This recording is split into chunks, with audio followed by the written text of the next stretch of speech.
get these two jerseys that are left. So I said, man, how am I gonna win this race? So we took off running, and I think Bob Finley and I finished about a tie, and we about a step or so ahead of Bo Scott, and so Bo was a bad boy. He went with us, and he was a big guy, great big. That's why they called him Bo Scott.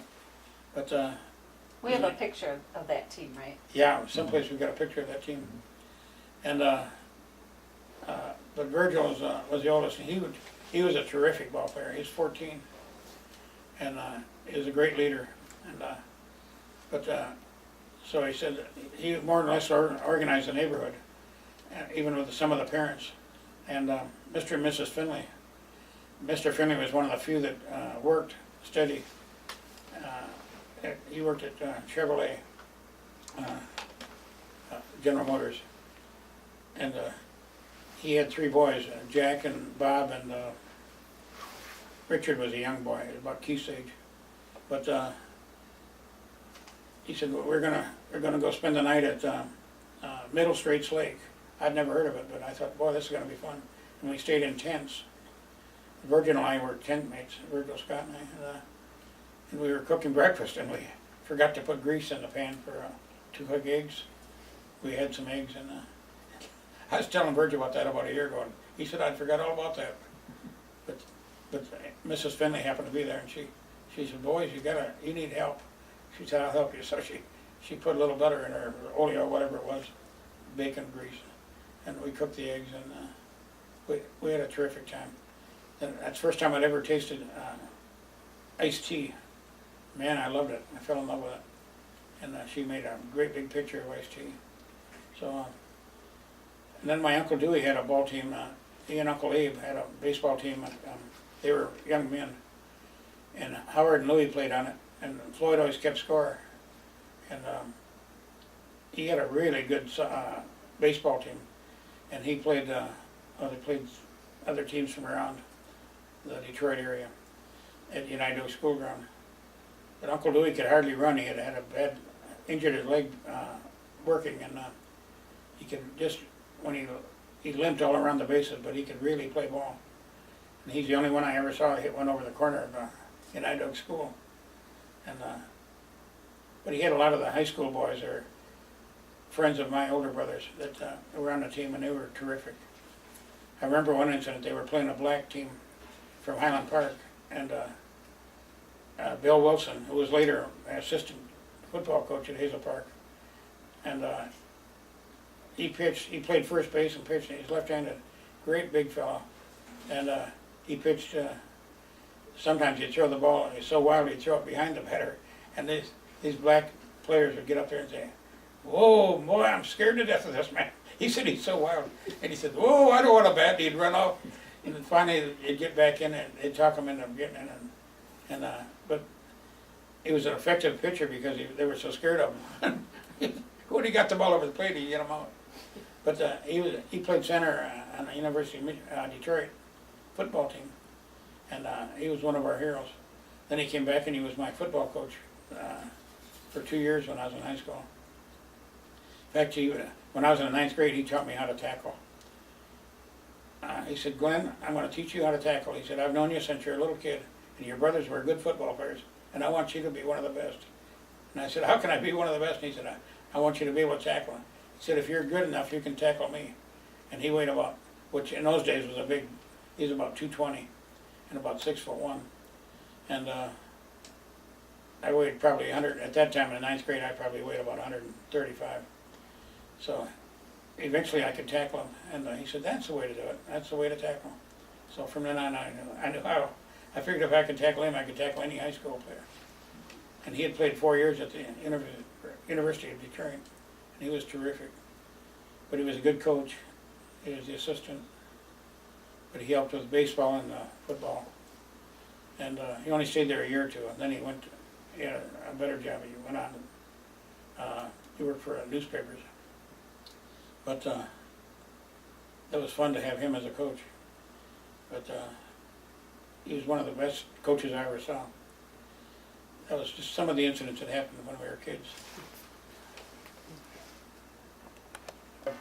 He said, I really don't think that she was Indian. So I don't know. And we have pictures somewhere of like, what was Lenny's husband's name? Jerome. Jerome, that's what I thought. We've got pictures of them, so if you could tell about some of those ancestors, and we'll put those pictures. Just a point, is it on recording now? Oh. I could stop it if you want to stop it. No. I'm just trying to reach back in memory of some of my ancestors. My mother was one of 18 children, born to, her name was, my mother's name, her grandmother's name was Lenny, and her husband's name, my grandfather would be Jerome. And they had 18 children. The oldest one was Frank, and when he was 9 years old, he had an accident on the school ground, and he became blind in one eye, and somehow that affected the other eye, and he was totally blind by the time I knew him. By the time he was 11 or 12 years old, I think he was totally blind. But he grew up, and he lived to be, I think, 91 or 92 years old. But he was the oldest, and I think Harv was the second, and he lost a hand in a lumber mill accident. And they were the two oldest boys, and several of them settled in Hazel Park. At one time I thought there was 11, but I can only count 10 that I knew. 10 of those Hill brothers and sisters, my mother and her sisters and brothers. 10 of them that I can name lived in Hazel Park at one time. Uncle Perry Hill always seemed to have money when others didn't, even in the Depression.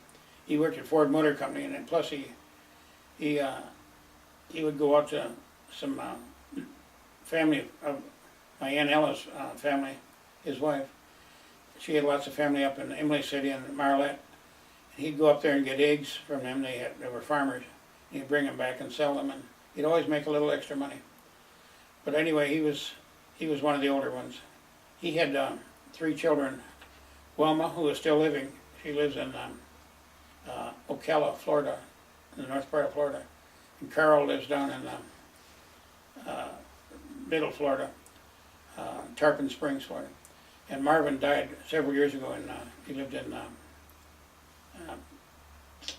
Nashville, Tennessee. He passed away with cancer, at least 15 years ago. And I just heard that yesterday that his best friend had married his widow. His wife had died, and Darlene, Marvin's widow, remarried, and she married him. And he just died. I just heard yesterday that he had died last week. But Carl still lives in Florida, and he's retired, doing a great job. He had a grandson just killed last year in an accident. He played on the Yale basketball team, University of Yale. And he was a very dear friend of our President Bush's daughter, who had gone to Yale apparently. But they were very dear friends, and he had visited the White House on a couple different occasions.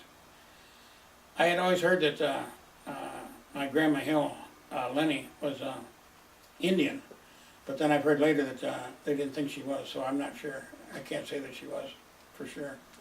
But I always heard she looked part Indian. And but anyway, they had 13 children, 18 children rather, and 13 of them lived to be adults. And either 10 or 11 of them settled in Hazel Park. I don't know why they all settled in that town, but they did. How old was she when she got married?